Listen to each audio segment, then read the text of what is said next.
يا أيها الذين آمنوا لا تتخذوا بطانة من دونكم لا يألونكم خبالا ودوا ما عنتم قد بدت البغضاء من أفواههم وما تخفي صدورهم أكبر قد بينا لكم الآيات إن كنتم تعقلون۔ سورۃ آل عمران کی آیت نمبر 118 کی تلاوت آپ نے سنی۔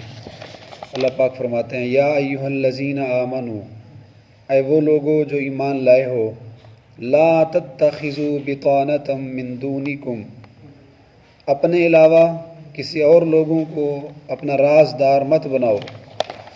لا یعلونکم خبالا، یہ لوگ تمہیں فساد پہنچانے میں ذرا بھی کمی نہیں چھوڑتے۔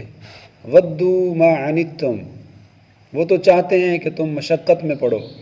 قد بدت البغضاء من افواہہم، بغض ان کے منہ سے ظاہر ہو چکا ہے۔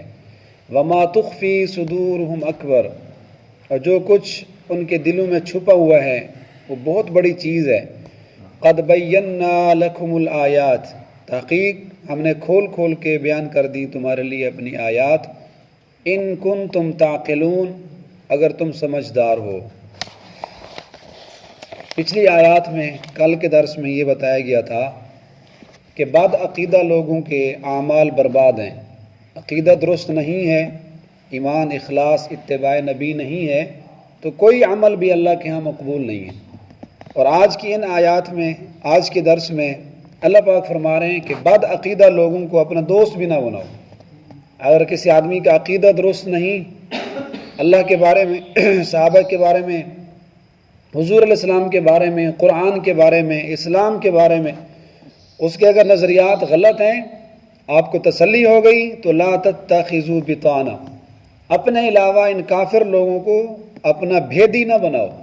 بھیدی کہتے ہیں قریبی یار، جگری دوست، جس کو انسان اپنے پرسنل لائف کی باتیں بھی بتا دیتا ہے، گھریلو حالات بھی بتا دیتا ہے۔ تو بطانہ ایسے شخص کو کہتے ہیں جس سے انتہائی دلی تعلق ہو۔ تو اللہ پاک نے منع فرما دیا، لا تتخذوا بطانة من دونکم، اپنے علاوہ لوگوں کو، اپنے علاوہ سے مراد کافر لوگ، یہودی، منافق، مشرکین، مسلمانوں کے علاوہ کافروں کے ساتھ تم دلی دوستی مت لگاؤ۔ بطانہ، ان کو اپنا بھیدی مت بناؤ۔ اس آیت کا شان نزول یہ تھا، جس موقع پہ آیت اتری تھی کہ مدینہ طیبہ میں یہودی لوگ آباد تھے، تو اوس اور خزرج والے، ان کے آپس میں گہرے تعلقات تھے۔ بعد میں یہ دونوں قبیلے اوس اور خزرج والے مسلمان ہو گئے، کلمہ پڑھ لیا، لیکن چونکہ ان کے دوستانہ تعلقات تھے یہودیوں کے ساتھ، تو مسلمان ہو جانے کے باوجود یہ اوس اور خزرج والے ان یہودیوں کے ساتھ تعلقات تھے، آنا جانا تھا، اٹھنا بیٹھنا، سلام دعا، جیسے پہلے گہرے تعلقات تھے، تو اب بھی مسلمان ہونے کے بعد بھی اوس اور خزرج والے اسی طرح یہودیوں سے ملتے جلتے، آپس میں حال ویلا۔ تو حضور علیہ السلام نے جب یہ بات دیکھی تو آپ کو شدید محسوس ہوا کہ یہودی لوگ ہمیشہ مسلمانوں کے دشمن رہے، اور دشمن جو ہے وہ دشمن ہی ہوتا ہے، جتنا بھی وہ منہ سے میٹھی باتیں کرے لیکن اس کے دل میں جو ہے خیر کے جذبات نہیں ہوتے۔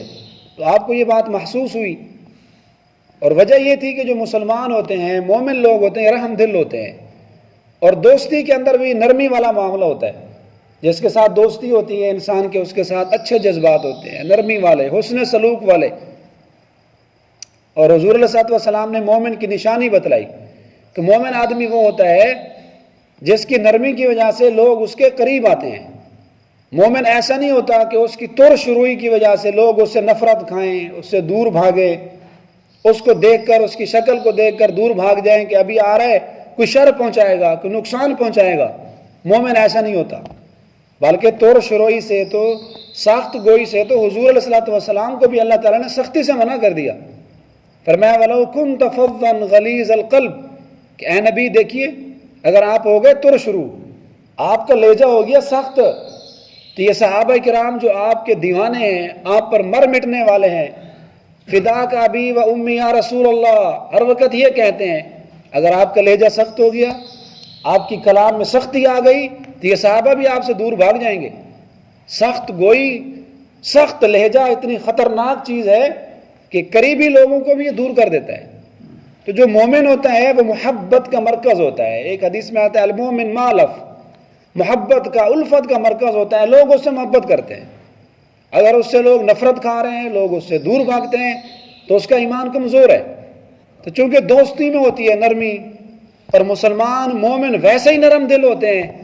ایک حدیث میں تو مومن کی پہچان یوں بتلائی، فرمایا المؤمن غر کریم، کہ جو مومن آدمی ہوتا ہے وہ سیدھا سادہ ہوتا ہے، بھولا بالا ہوتا ہے، سخی دل ہوتا ہے، بھولا بالا ہے. والفاجر خب لئیم، فاسق فاجر ایسا آدمی جو ہوتا ہے خب لئیم، بڑا دھوکے باز ہوتا ہے، بڑا مکار ہوتا ہے. مومن دھوکہ کھا تو جاتا ہے لیکن کسی کو دھوکہ دیتا نہیں ہے. تو یہ مومن سیدھے سادہ ہوتے ہیں، بھولے بھالے ہوتے ہیں، محبت کرنے والے ہوتے ہیں. رحماء بینہم، آپس میں ایک دوسرے کے ساتھ شیر شکر ہیں. اگر ان کی دوستی لگ گئی یہودیوں کے ساتھ تو صاف ظاہر ہے جیسے آپس میں شیر شکر ہیں، یہودیوں کے ساتھ بھی ایسے نرمی کریں گے. پھر راز کی باتیں وہ یہودی ان سے معلوم کر لیں گے. جیسا کہ لکھا ہے غزوہ بدر کے موقع پر بھی ایک کافر آیا، صحابہ کرام نے اس کو دیکھا، مجمع میں گھس آیا اور کلمہ پڑھ کے لوگوں کو کلمہ سنا رہا تھا. میں مسلمان ہو گیا ہوں، بڑی میٹھی میٹھی باتیں کر رہا تھا، نرمی والی باتیں. میرا کلمہ تو سن لو، کوئی غلطی تو نہیں ہے، دیکھو میں کلمہ صحیح پڑھ رہا ہوں. اور اسلام کی باتیں کر رہا ہے، بڑے بڑے مسئلے سنا رہا ہے. بہت سارے صحابہ کرام متاثر ہو گئے کہ شاید یہ مسلمان ہو گیا، اب کلمہ پڑھ رہا ہے، کلمہ سنا بھی رہا ہے. ایسے ایسے بعض مسئلے سنا رہا ہے، صحابہ کرام کو بھی معلوم نہ تھے. لیکن صحابہ کرام میں بھی کچھ زیادہ ذہین تھے، کچھ کم ذہن والے تھے. جیسے کہ ہر دور میں اللہ نے لوگوں کی مختلف قسمیں بنائی ہیں. کوئی بہت زیادہ ذہین ہوتے ہیں تو کوئی کند ذہن ہوتے ہیں. تو کچھ ذہین صحابہ کرام تھے نا، ان کو شک ہوا کہ یہ بندہ جو زیادہ اظہار محبت کر رہا ہے، زیادہ چاپلوسی کر رہا ہے، تو ان کو شک ہوا کہ لگتا ہے کوئی جاسوس ہے. تو صحابہ کرام نے اس کو پکڑا اور اس کے اچھی طرح چھترول کی. اچھی طرح جب اس کو لگائے تو مان گیا میں جاسوس ہوں، میں جاسوسی کرنے کے لیے آیا ہوا تھا. تو صحابہ کرام نے بڑی کوشش کی کسی طرح ہمیں اس سے یہ معلوم ہو جائے کہ اس وقت کافروں کی تعداد کتنی ہے، مکہ میں جو کافر لوگ بیٹھے ہیں وہ کتنی تعداد میں ہیں. تو صحابہ کرام نے اسے معلوم کرنا چاہا. جب اس کی الیکٹریشن کرتے، اس کو چھتر مارتے، پھر کہتا بتاتا ہوں. جب وہ الیکٹریشن بند کرتے پھر کہتا ہے مجھے معلوم نہیں، مجھے بھول گیا، پتہ نہیں کتنے ہیں. بہرحال حضور علیہ الصلوۃ والسلام کو جب معلوم ہوا تو آپ نے فرمایا اس کو میرے پاس لاؤ. تو اس کافر کو حضور کے پاس لایا گیا. آپ نے اس سے پوچھا کیا نام ہے تیرا؟ اس نے نام بتلایا.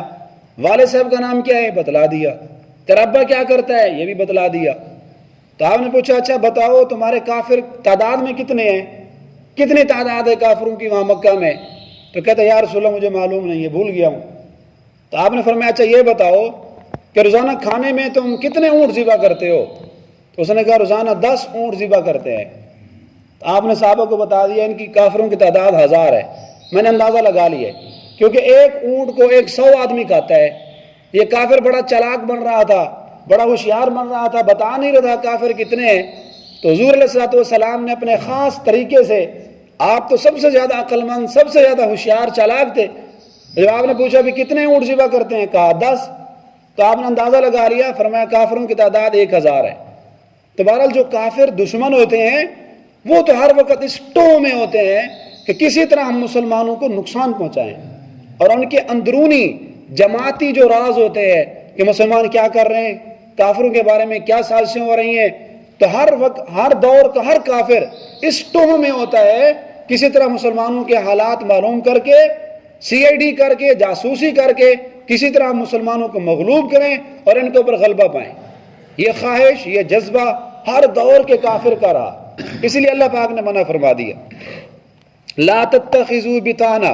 اس وقت اس آیت میں مخاطب وہ صحابہ کرام ہیں جو اوس اور خزرج والے تھے، لیکن مفہوم کے اعتبار سے یہ آیت عام ہے، صرف ان صحابہ کے ساتھ خاص نہیں. ہر دور میں آج بھی آیت ہمیں حکم دے رہی ہے، ہمارے لیے عملی پیغام ہے، کسی بھی کافر کے ساتھ دوستی مت لگاؤ، جیسا بھی کافر ہو. آج کے دور میں بھی کافر جس شکل میں پایا جا رہا ہے، وہ منافق ہے، مشرک ہے، یہودی ہے، عیسائی ہے، رافضیت کی شکل میں ہے، مرزائیت کی شکل میں ہے، جس شکل میں بھی کافر ہو، لا تتخذوا بطانا، اس کو اپنا جگری یار نہ بتاؤ، نہ بناؤ، اس کو اپنے جماعتی احوال نہ بتاؤ. راز کی باتیں نہ بتاؤ۔ ویسے بھی دوستی کا نا حضور علیہ الصلوۃ والسلام نے بڑا بہترین ایک اصول دیا ہے۔ فرمایا کسی کے ساتھ اگر تمہیں دوستی ہے، احبب حبیبک ہونما عسى ان یکون بغیضک یومما، جس کے ساتھ تمہیں دوستی ہے تو دوستی بھی اعتدال کے ساتھ کرو، دھیرے دھیرے اس کے ساتھ دوستی کرو۔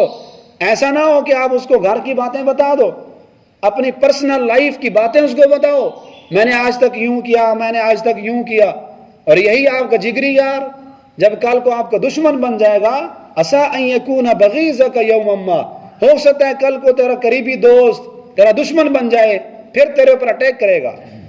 وَأَبْغِضْ بَغِيظَكَ هَوْنَمَّا، اگر کسی سے دشمنی بھی ہے، فرمایا دشمنی میں بھی اعتدال رکھو، بغض بھی دھیرے دھیرے اعتدال کے ساتھ۔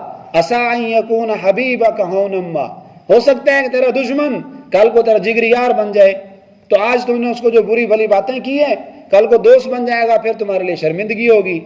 تو یہ دوستی کا معیار ہے، یہ دشمنی کا معیار ہے کہ دوستی اور دشمنی دونوں چیزوں میں اعتدال کے ساتھ چلو۔ لا تتخذوا بطانة من دونکم، اے ایمان والو اپنے علاوہ کافروں کو اپنا بھیدی نہ بناؤ۔ لا یألونکم خبالا، اس لیے کہ یہ کافر لوگ تمہیں فساد پہنچانے میں ذرا بھی کمی نہیں چھوڑتے۔ ودوا ما عنتم، ہر دور کے کافر کی یہ خواہش رہی، وہ چاہتے ہیں ما عنتم، کاش تم مشقت میں پڑ جاؤ، تم تکلیف میں پڑ جاؤ۔ قد بدت البغضاء من افواہہم، بغض تو ان کے منہ سے واضح ہو چکا۔ وما تخفی صدورہم اکبر، اور جو کچھ ان کے سینوں میں چھپا ہوا ہے وہ بھی بڑی خطرناک چیز ہے۔ تمہارے بارے میں جو بغض رکھتے ہیں، تمہارے بارے میں جو ان کی پلاننگ جو سوچ ہے، تمہیں اس کا اندازہ بھی نہیں ہے۔ اکبر، بہت برے جذبات ہیں ان کے تمہارے بارے۔ قد بینا لکم الآیات، اے مسلمانوں ایمان والو دیکھو ہم نے تمہارے لیے کھول کھول کے آیات بتلا دیں۔